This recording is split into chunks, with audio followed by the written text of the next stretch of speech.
Hi viewers, இன்னைக்கு நம்ம எங்க வந்திருக்கோம் அப்படின்னு பாத்தீங்கன்னா, இன்னைக்கு என்ன கிழமை அப்படின்னு தெரியும். புதன்கிழமை. நம்ம வழக்கம் போல வந்திருக்க ஜோசியர்காரங்க தான் வந்திருக்கோம். வாங்க வீடியோ போகலாம். தேவாஸ்ரீ ஸ்ரீ கன்யா பரமேஸ்வரி அம்மன் தேவஸ்தானத்திலேருந்து அஸ்ட்ரோபாகியம் பேசுகிறேன். இன்னைக்கு ஓரைகளை பற்றி உங்களுக்கு சொல்லலாம்னு சொல்லி தான் இந்த வீடியோவே உங்களுக்கு. ஓரை வந்து பார்த்தீங்கன்னா 7 ஓரைகள். நவகிரகங்களுக்கு 7க்கு ஓரைகள் இருக்குது. ராகு கேதுக்கு ஓரைகள் கிடையாது. ராகு நேரம் வந்து பார்த்தீங்கன்னா ராகுக்குரியது. யமகண்டம் வந்து பார்த்தீங்கன்னா கேதுக்குரியது. சூரிய ஓரை தான் முதல் நடக்கும்.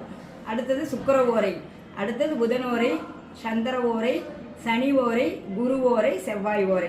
ராகு நேரம் ராகுக்குள்ளது, கேது யமகண்டம். இப்போ உங்களுக்கு வந்து பார்த்தீங்கன்னா சூரிய ஓரைங்கிறது ஞாயிற்றுக்கிழமை காலையில் 6 to 7 சூரிய ஓரை, 7 to 8 சுக்கிர ஓரை, 8 to 9 சந்திர ஓரை. இதே மாதிரி பார்த்தீங்கன்னா லைனாக இந்த கேலண்டருக்கு பின்னாடி பாருங்கள், கிரக ஓரைகளின் காலம் போட்டிருக்கும். அதுதான் இது நடக்கும்.